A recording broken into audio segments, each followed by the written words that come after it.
we're constantly talking about the school to prison pipeline, and so much of that is connected to violence that happens in school and around school.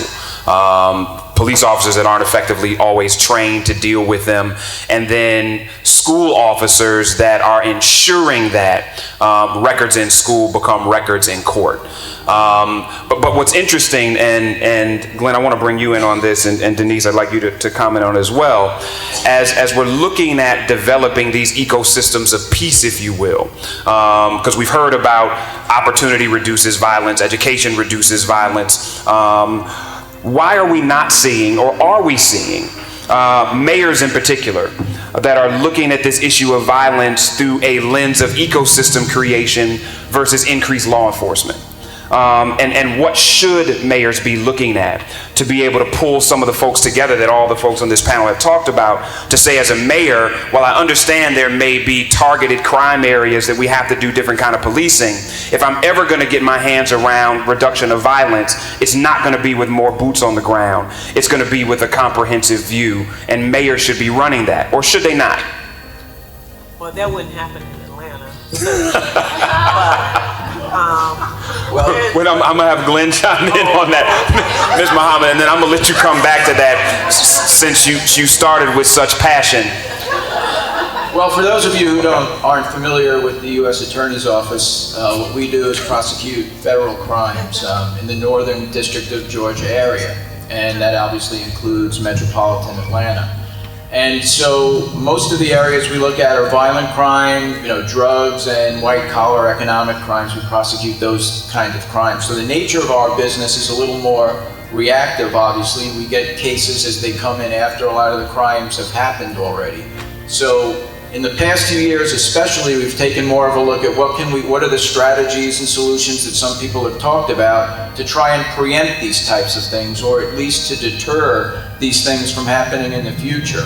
So to kind of answer your question, some of the things we've been doing the last few years, we actually have a couple of individuals in our office who their full-time job is to go into the community, meet with the local authorities, school people, and different individuals in order to speak to the kids. And we have people who actually do this every day and read to children and talk to children about what their career goals are and things like that. But again, does that actually prevent and stop things from happening? So we also have to look at different types of cases we do.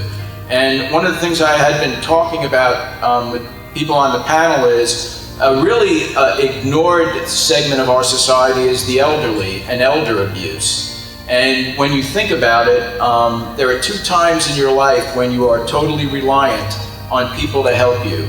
When you're born and you can't fend for yourself, and then when you get to a stage in life when you're so old that you can't fend for yourself. But when you're first born, everybody thinks you're such a cute person, everybody wants to help you.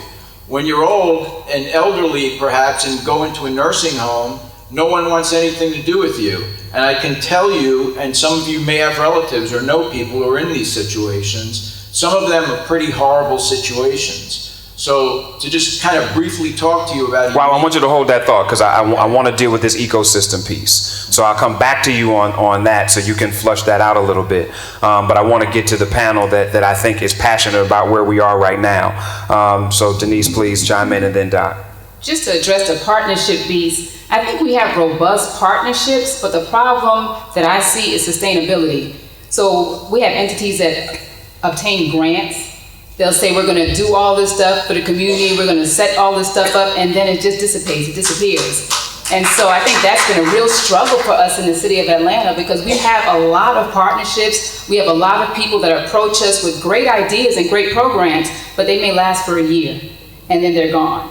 And then you have someone else that comes in with a new program, and it doesn't help us to develop trust when that new program comes. It doesn't help the community develop trust that this program is really going to last and has their best interests at heart. So I think there's a lot of distrust and mistrust just because of the history of us getting involved in these programs, putting all of these boots on the ground and efforts forth and getting these kids together, getting parents and families together, and then the program falls apart after the grant funding is lost.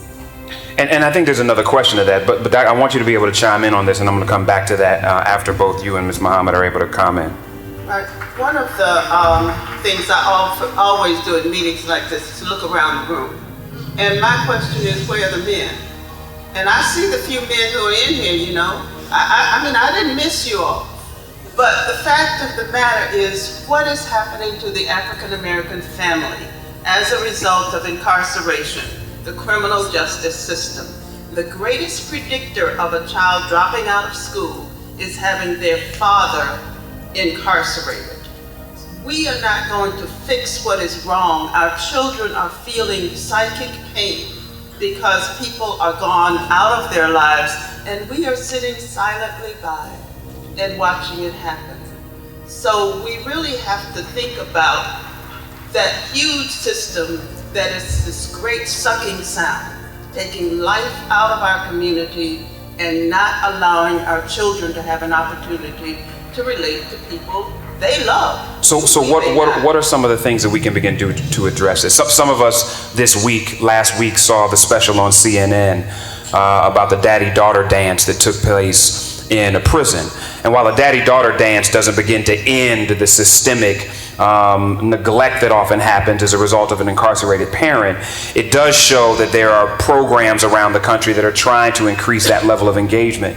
What are some of the things that you see working that are turning the tide on what happens as a result of that disconnect and the incarceration of a parent, especially a father? We should have systems. We say we value children. We need public systems that help our children get to see their parents who may be incarcerated 100 miles away, 200 miles away. There's no way for them to get there. We need those systems if we say we love our children. We also need to say to the policymakers in the dome, let our people go. I mean, you know, we know they locked up for no reason, many of them. And yet we sit and say they didn't need to lock him up, but we don't say let him go. And so I think, you know, again, it's that context issue. We can't build a family with just a child, and we have to find the family members. It can happen, but we need to do a lot more. And, you know, we almost need to have the governor here, and I don't have anything against the governor, but he's the man in charge. Let's do something.